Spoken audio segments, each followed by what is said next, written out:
All right, so this is a mixture of RPA technologies and decision technologies to make the best out of a case management system. This case management system facilitates the work being done by users at call centers under a contract that Serco, a very large business process outsourcer, has with the federal government. For those who want to know, it's the back office processing for the Affordable Care Act in terms of determining a person's eligibility. Our problem space was essentially that we were looking to increase efficiencies in the throughput of the work without having to raise the number of human beings we actually have to pay to do it, as well as to essentially achieve a kind of straight-through processing motif with respect to the work of the system itself. So even though it's a UX-based system, we're going to make it more like an STP approach. So the architectural elements are as you see here. This is an orchestration of microservices, and per what Sandy said yesterday, essentially we had to leave the case management system in control of that. The functional flow is as you see it here. We treat the RPA versus a regular user differently at different points, but in general, they're flowing through the same thing. They work through the same set of screens and achieve essentially the same result. The decision service, or in terms of their operational results, is fresh off the presses. We got through about 60,000 tasks in 15 days, 40,000 of which were actually worked by the robot through to completion.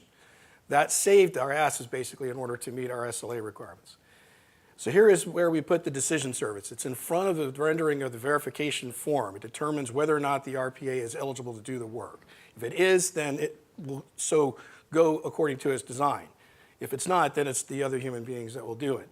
The decision logic is represented initially through this kind of structure you saw a moment ago, and here is where we have these settings to direct the work either to the user, to the RPA, or to the ESW, the regular workers, or to both. So we have control over that. In terms of what qualifies as low complexity work in this context, it's basically whether or not there are documents been received that resolve the issues that prevent someone from being eligible. And it's low complexity because it's very simple. Did we get any document from anybody related to this person? If we did, we're good. If not, we're not. So then we are basically going to treat the RPA like any other user, right, in terms of how it's managed as a resource, what it's prioritized to do, it's a member of a team, and so on. With respect to the other items, we tried to determine how we want to model this. And so we looked at, can we talk about how to launch it using bpmN, and decided it didn't really help very much. Then the question was, better to just see it as a performer versus role. I ended up using it as a performer. So in my modeling, I distinguished tasks that are done by the robot versus other entities. So we settled on essentially looking at a set of design patterns instead of modeling the RPA itself. So we were dealing with logging on, initiating the form itself, and then working through the form as something we could design and then give to the RPA designers to implement in their design. So the first one is logging, and you'll notice that there are a series of timers and retry counters and whatnots to sort of regulate the working of the cycles that the RPA is doing. There are defined end states, so we know how to handle errors if they're thrown. This is before the form is rendered, so again, we'll know whether or not it's eligible before that moment and be able to branch accordingly. And if there's any errors thrown, if there are any errors thrown by the form being presented, then we'll know what to do. And then this is basically how we chart out the path of the robot through the form itself. So it will recognize that it can do the work because something on the screen tells it that it can do the work, and then it will do what it's designed to do, and then the regular users will go around that doing more advanced work through the screens. So one of the things we found is that the robot perception is working against this. So they think that the robot will do something that it can't, and it's not really essentially like a human being emulating a session. We had to really work hard to get past that. And there's a lot of lost in translation moments as we're trying to work through the screen design behaviors that the robot needs to do as opposed to other folks. We need to consider not doing the RPA until we've got a fully stable product, and we didn't do that last time. So the next time we expand the footprint of the robot, we're going to make sure that we don't start to tinker with the RPA design until we have all of the UI changes underneath this and stable. In terms of the skills that are required, I think I want to make the point that we have discovered that essentially the skill sets that are most useful are those that are associated with people who do functional testing using automated tools, or 508 compliance, because they understand the flow of user interface objects through the activities. Okay. And as we expand the footprint of the robot, basically we're going to embrace more than just simple low complexity pathways as AI helps us, or machine learning, some combination thereof, enables us to work through more kinds of complex work streams for the users, for the robots to work. So now ready for the demo, and we're going to have to do this as a kind of recorded live demo that we did for the client. So it's kind of like Saturday Night Live being presented. It was done live, but it was recorded for all sorts of reasons I hope people can accept. So are we? Okay.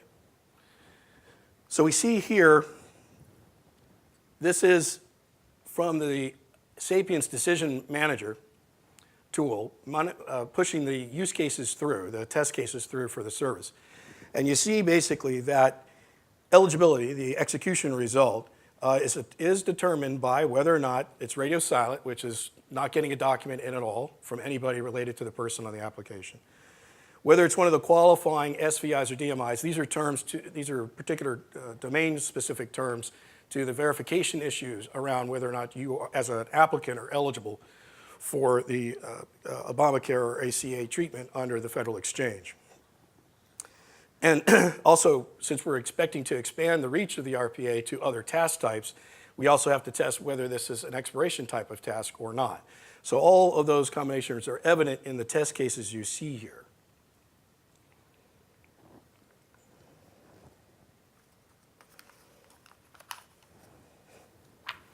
So to go to the next marker.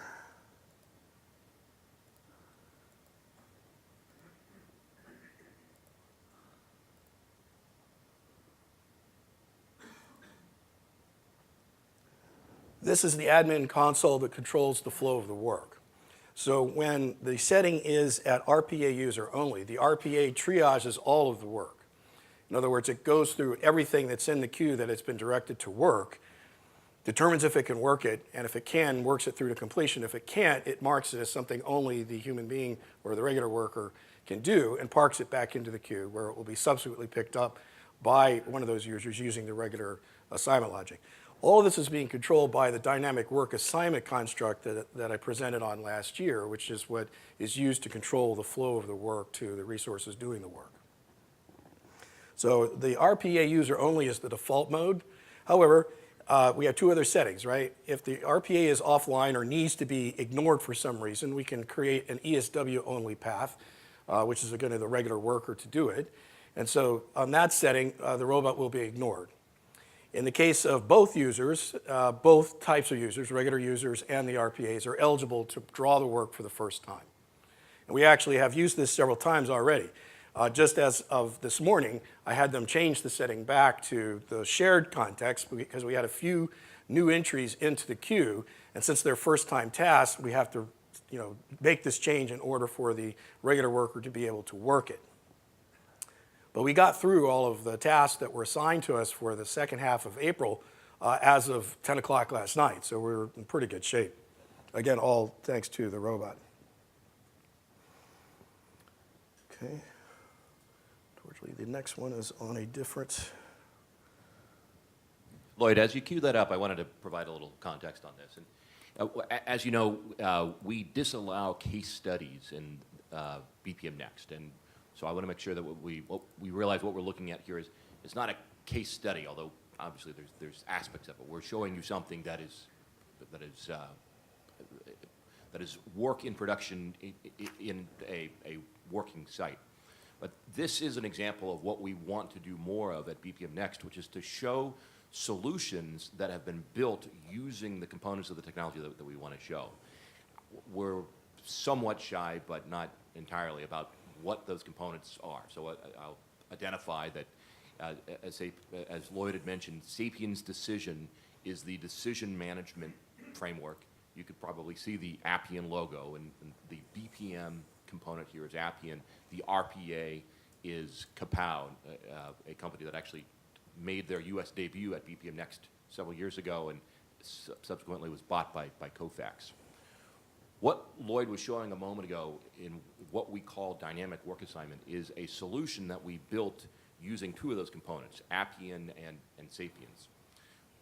It is not simply BPM being used as BPM. It is specifically a solution that we built on the BPM platform along with Sapiens as well as some fairly sophisticated application of linear programming algorithms to come up with a specific means for assigning work that is used to deliver work that ultimately will be performed within the BPMS environment.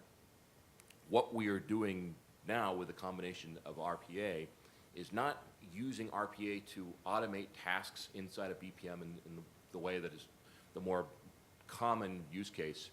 We have a work management system that's used by a workforce of approximately 4,000 people where they are working in a very heads-down manner in this environment, which happens to be Appian. We're also using a solution that we built using components of Appian, components of Sapiens, and other things to manage the assignment of work and to be a workforce management solution. We're also using a robotic workforce to perform that same work in the BPM environment. So not as a finger at a moment in the process, but specifically to perform the work in the BPMS, the entire process, to be assigned that work through the work assignment solution that we had built, to have the same optimization and rules around who gets that. When a task flows through, whether or not that is a task that is appropriate for a robot to do and is assigned accordingly, or if that needs to be assigned to somebody, to a human being, based on, at that point, a combinatorial set of factors, including what they were working on, what these priorities are that are set at two different levels, at the operations management level as well as at the SLA level, as well as certifications, past experience, all of these things which go into the calculation of work assignment. So it's, I think, a very innovative use case for how we took BPM decision management and RPA to build and do things that it's clearly intended for, but is not a core capability of any of those pieces by themselves. Well, that's why I characterize this as essentially a straight-through processing equivalent, right? It's not a typical straight-through processing because it's not headless. There is something working the work, the screens, but it's just the robot doing it, not a human being, right? So we see here the Capella Designer tool, that's from Kofax, right? So you see pretty obviously right away that it's a kind of flowchart motif for working through what's there, right? And so as we step through it, and we'll just run that for a bit, unfortunately, the display down at the bottom is where you see things actually occurring until I open it up to actually see what the screens are doing. But down at the bottom, you'll see a series of actions being taken as we walk through the flow, right? And so the flow represents moments on the screen. Go here, enter this value. Go down here, select this drop list value. Go over here, enable this radio button. Go over here, see if this value is greater than something, right? And then each of those generates a separate branch in what the RPA, the user will do, just as it would with a human user. Essentially, the wiki instructions that we use to guide the regular users in doing this work was translated into a functional flow that you see occurring as each of those nodes goes green. And some pathways are enabled all the time. Other pathways are only enabled if the conditionality is met.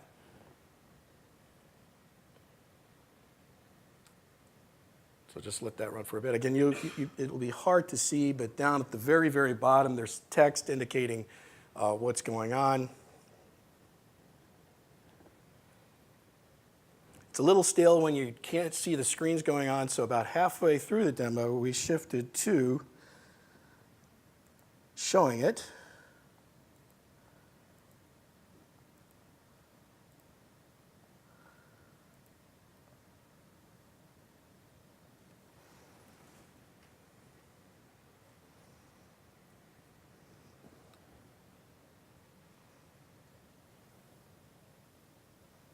So a screen is popping up in the Appian main screen for the menu to choose from, and then the robot is selecting the appropriate link and then entering the appropriate information or choosing the appropriate action, just as a regular user would do.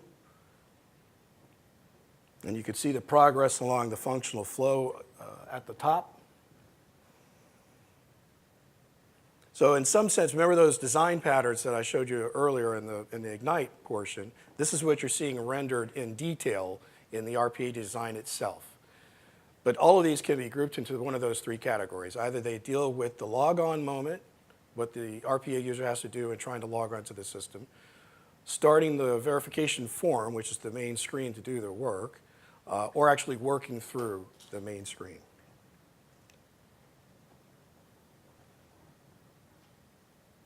Let's advance this a little bit more.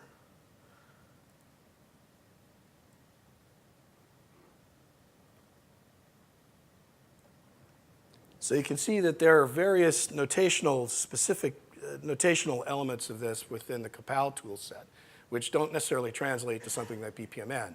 But there is a largely decent equivalence between things that are groups of stuff, so they're kind of like subtasks, subprocesses. The nodes themselves represent steps, which are kind of like tasks. So there's an easy way to see this as something that we could model in something like bpmN or cmMN, kind of along the lines you saw yesterday, which was very innovative, basically using cmMN to capture the state of a conversational chatbot flow, and then the actual inner workings of what's going on is being modeled as bpmN. So it's an elegant combination. That's not what's that's not what's being shown here, because this is Capal's specific idiosyncratic approach to that. But it's the same principle.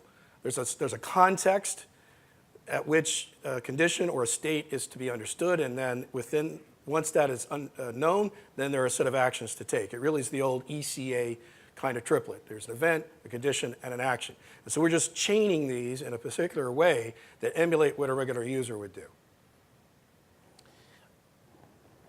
And that's an important point, Lloyd. I want to drill down on a little bit further, that there is something of a so what factor, and we want you to ask so what, because we want to be clear that what's happening here may not be clear given the subtlety of it. We did not recreate workflow with RPA in this case. The span and control, the workflow is defined in bpmN, in the bpmS. That's what our users use. That's where our reporting streams from. That's where the audit trail is. That's how we perform quality assurance on work that's done. What RPA is doing here is taking on the actions of a user, and we have to train the RPA in the same way that we train users to use that system. The way that we do that in the RPA tool is with a workflow metaphor.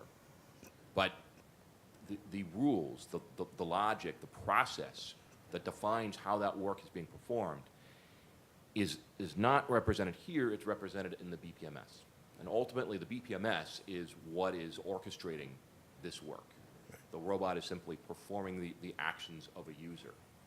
And it is, again, a subtle distinction when it comes from a modeling standpoint, how we define that work. In this case, we're applying RPA to something after the fact.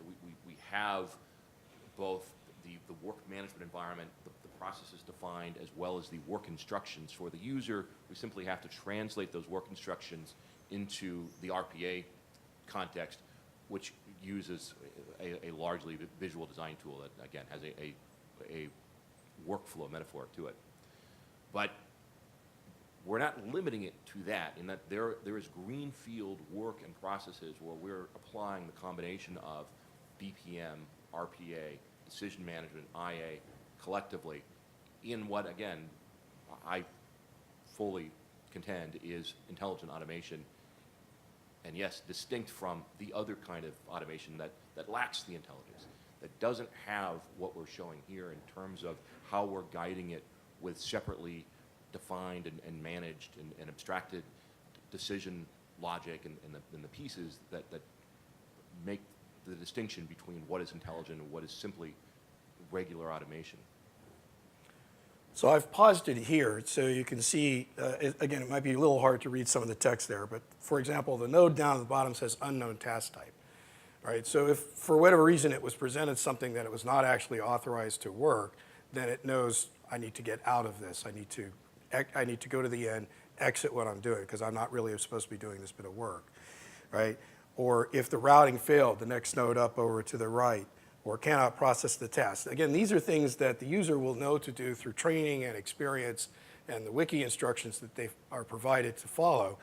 So what we did is just translate that into this sort of node flow logic of what the RPA users should be doing. And so it's only able to do what it's taught to do. But as long as we can teach it correctly what it needs to do, we're in good hands. And if we can keep the pathways relatively narrow, as you notice the branching in here is not that severe, then we have this low complexity path which will allow the robot to proceed and do so without having to have a regular person do the work instead. So let me jump back.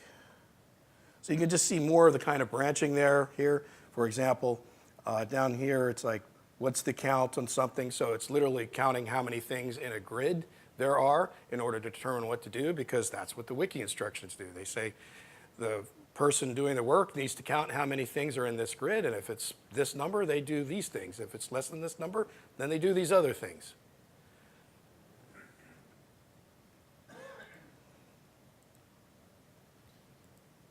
So we're at that threshold where we should be pivoting to questions.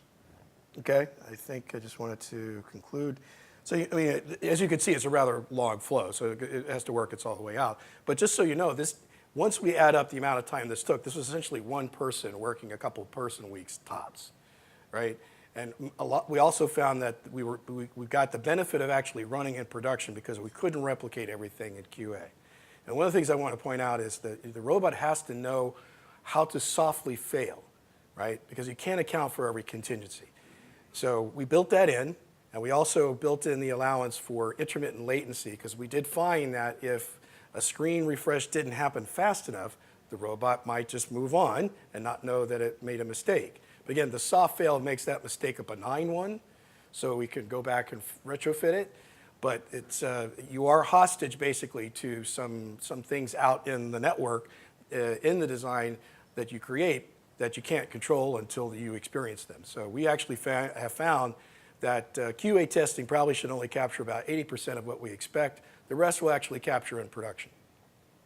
So with that, I'll take any questions. Yeah.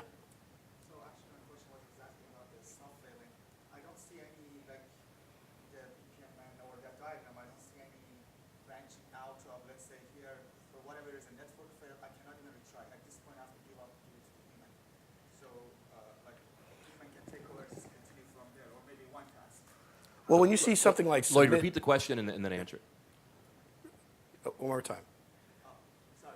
The question is the self-failing. Imagine you cannot predict any possibility. It could be network outage, could be I cannot do the sum, some number is bad. Right. So, I don't So you're have asking, human to do it. where is the soft fail evident, right? So whenever you see something like submit failed, that means it failed, right? The failure could be that the screen didn't refresh so that it could hit the submit button. For whatever reason, it could not submit, right? So we have the branches that you're seeking. They're all there. It should be for every task you need one.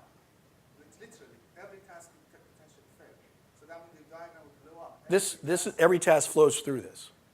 Right, but I see, for example, I don't know, for everything you need, for every task that RPA does, you have to have a branch that says succeed or for whatever isn't fail. Yeah. That will be like blah, blah, blah, blah, blah, all crazy like a binary. The RPA does not determine whether or not it succeeded. Again, the control is in the BPMS.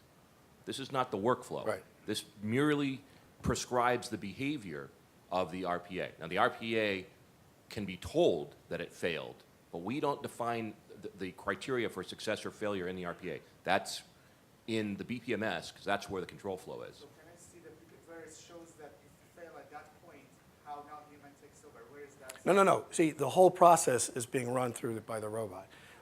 If it determines it can't do the work, then it basically resets the task back in the queue.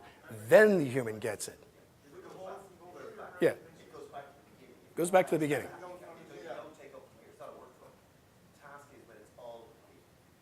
So maybe you need to undo the stuff that robot did. No, no. The way it's built is the robot hasn't done anything that the human can't retrofit if that's the case, right? Until it gets to the moment of exiting the work, right? That's when the state is persisted. So the soft fail says, if I get to that point and I was successful, as we've told it what success means, then the state will be persisted. If not, then only a portion of the state will be persisted, just enough to enable the human being to pick up the task the next time it goes through the workflow. You have that on one of your slides. Just put your slide up. I think that's a How would you answer that? It cannot be that you do multiple system. Let's say I have to submit this first on this system, then get that, go to the other system. Things No. are transactional, then you can sort No, of. see here? So, right, so basically, if the robot can work it, it works it. And if it was able to work it through the completion, then it's done. If not, it resets it so that the human being can then work it. So there's nothing to undo. There's no compensation or rollback that's required. So if a use case has, like, let's say, do this test on this system, then the whole RPA, and then do this, there's a bunch of systems that's. I think you're trying to see a distinction in what the robot is doing versus what the human being is doing. They're both doing the same thing. Okay? So the only thing that we've constrained is what the robot can actually work because it keeps the path simple, right? Otherwise, there'd be a lot more complexity to the functional flow that you just saw. So when the low complexity work, that complexity is just not as hard, and we can have the robot do it as a kind of routine set of things that are easy for it to do as opposed to a human being. This leaves the human being basically to do the harder, more complex work that requires more thought, more training, more experience that the robot can't bring to the table. But as it turns out, for this particular work stream, that's 50% of the load. The RPA was able to do 50% of the work. Right? There's an internal vocabulary for this program where task really doesn't mean task. It means the instantiation of a process. So in this case, when a human being does work, they seek that work. We use this sophisticated work assignment solution that we built to assign that work. They receive that unit of work and they begin working on it. At any given point, they may say, I can't complete this work. They may have gotten to a point where there's a known reason for why they can't do that. There's something missing, there's something incorrect, or they may simply just realize that they can't complete this work. So they take basic notes and resubmit that back to the queue with that information. So when it is reassigned, there's slightly more context for why it couldn't have been performed and who acted on it. Precisely the same thing happens with RPA. The work is assigned to the robot either performs the work, or if it's unable to perform the work, then that work is returned with the information that the robot couldn't do it, and there may be some defining information around it explaining why that work couldn't be concluded, or it may be some other matter. But ultimately, whether or not that work has been completed successfully, meets the success criteria, all that's managed by the bpmNEXT. That's not in the span of control of the robot in the same way that it's not in the span of control of the user. They simply can determine whether or not they're able to proceed. Yeah, maybe one other question, yeah. From a design point of view, you have quite a, like you said, long flow. How granular you can break it up into more pieces that link the robot processes so that you have a difficult problem in one area, you're not isolating all the work, you're not going back to the start. I think, Jerry, I think our problem is, yeah, because yes, I think that would be much better, right? But again, that is, I think, more in the lines of what we saw with yesterday's presentation where they combined CMMN and bpmN to capture the sort of conversational flow in a chatbot session. So this is much more complex with many more permutations than even in a chatbot situation. However, having said that, I can see, as of yesterday, a path forward for this. But we'd have to standardize these RPA design tools to capture this in such a way. Now, also, with respect to just the sessions themselves, we are hostage to two things. One is the point that Sandy raised yesterday, which is that when you're doing this on top of the bpmS, or in this case, the case management system, it is the orchestrator. There's nothing you can do about that. right? You are predisposed to do everything on it. So that means whatever that form does is whatever that form does, and that is an over-engineered form. It's pages long, too many GUI widgets on it for any person to really work through. And we're dealing with the need to refactor that right now. But that's going to be such a huge turnaround that no one wants to talk about it yet. But I think that this experience with the RPA design has shown that if I have everything running through the case management system and the form does everything, it's so polymorphic that it basically is required to do everything, then I have a burden that whether I'm a human being or a robot, I have to work through. Yeah. So one question, so the pattern you use is the pattern of the RPA as being, I'm going to use my terminology, the RPA being the performer of a process as opposed to the RPA being the implementation of a task. Correct. Have you experimented with both, or you just picked that one and that's the one you experiment? Because A little bit of those are both. two basic patterns. I mean, we were faced with what we were faced with. So our design time frame and the delivery time frame forced us down the simplest path, which was to just treat it as a performer. And that still turned out to be kind of hard, not because of the RPA, but because of everything else, right? We spent easily 3/4 of our time over 6 months on everything but the RPA. The RPA itself amounted to about 1/4 of the work. So the complexity wasn't in the RPA, it was in everything else. So I think a refactoring of the system would be necessary to go the other pattern, where we could see the RPA as just an engagement engine as opposed to the performer.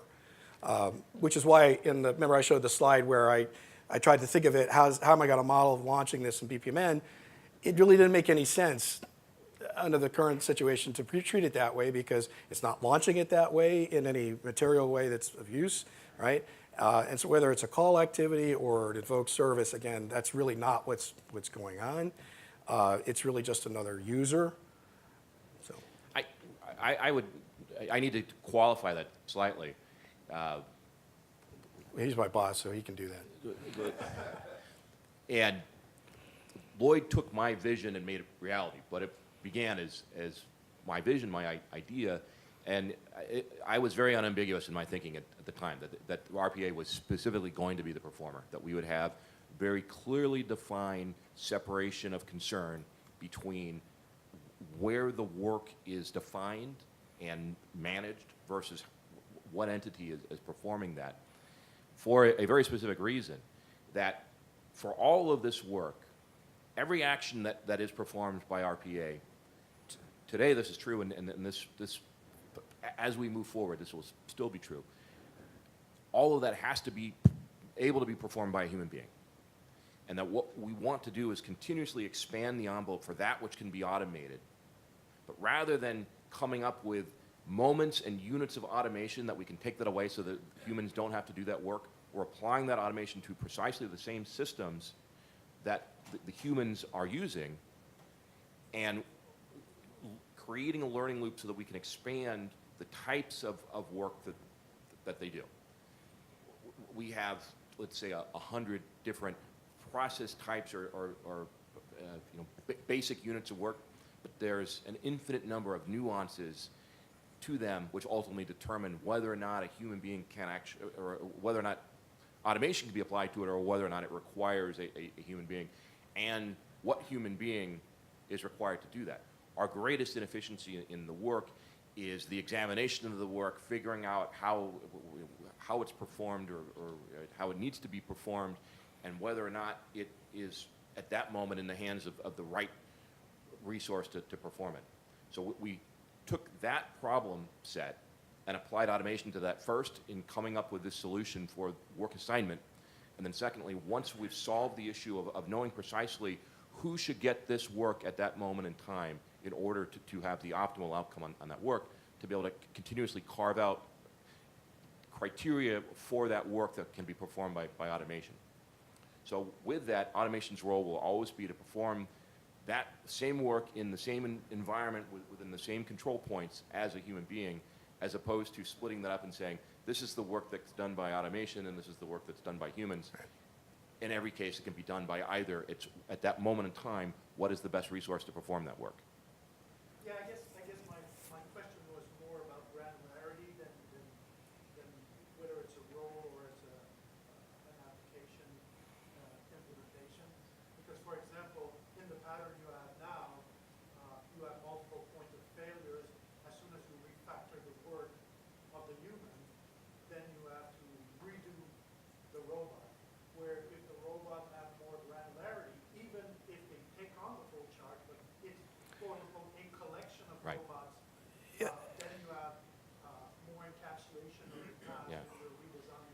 And that's, I want to jump on that, and then Lloyd jump in, and we need to move to this Keith.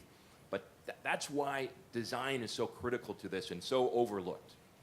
And understanding that abstraction and where we define the separation of concern, which is really the first part of this, which makes this, I think, a very interesting solution and application, where we have spent so much time in figuring out where the decision points and the decision logic goes, so that we can have that adaptability without having to retrain the robots, because that is for sure one of the greatest inefficiencies here, that any screen change means retraining the robots. Retraining robots is easier than retraining human beings. In both cases, Right. where we need to have fluidity in rules and process definition, we need to be able to abstract that so that we're not relying upon either the training of a human or the training of the robot to enforce that change, which is a murky line of demarcation for sure. I would say that we still have the majority of business logic is still expressed through some form of training, as opposed to clearly abstracted and done at the right level of granularity in the process design. So just to add to that, so a couple points is, yeah, it's still going to be cheaper adding a change to the robotic design onto the design effort and the QA testing than it will be to train a human being to do that, right? Especially when we're talking about call center work, thousands of workers across multiple sites, right? So it's still cheaper, and that was one of the primary drivers here, was to lower the cost of the operating base for processing all this work. So the other thing, though, is you're right. If we could more granularize this thing, then yes, it would be, we would have less burden there. But my point is, we can't do that until we refactor that form, right? Which is over-engineered. Even the Appian team at Serco recognizes that it needs to be refactored. But it's kind of like, you know, it's that house improvement thing that you keep kicking down the road because you know you're going to be kicked out of the house for 6 months. And the form probably represent the life cycle of the. Everything. Right. So now that we've mined through a basic path, our expectation is the net increments after this won't be as bad. And all that effort will simply be absorbed as a net increment to the design activity time and to the QA testing time. But we're still saying that a lot will be learned by just letting it run in production, because, you know, it's the old unknown unknowns. We don't know them until we know them. So as long as we have that safe fail, we haven't created a problem by letting it do that. And that's a little different, right? It's like, why would you let something run in production until it was absolutely correct? Well, in this case, you don't have to. Well, thank you.